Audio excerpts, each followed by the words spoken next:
There's growing calls to intensify the fight against gender-based violence. One gender activist, Dr. Nthabiseng Moleko, says interventions like the backlog of DNA samples have now failed the victims. The tests, of course, could assist in clearing femicide and sexual assault cases.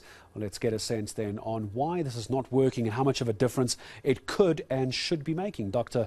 Moleko joining us this afternoon from the Stellenbosch Research Unit, of course. It's the Stellenbosch Business School looking into this. And Doctor, good to have you on eNCA. Appreciate the time this afternoon. And we have an inherently bad management system for our DNA, yet it seems to be the one way to try and fight, at least in some part, Dr.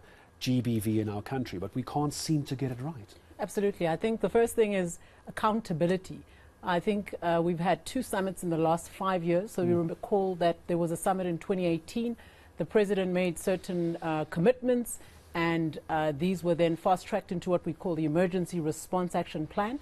An amount of 1.6 billion was allocated, though not ring-fenced, for the implementation of the government response. We then quickly go forward to 2022, which is last year, 4 years in after the outcry on the scourge of gender-based violence and femicide, and we didn't see the momentum and if you look at measurable indicators, so the statistics on rapes, the statistics on sexual violent offences, the statistics on murder.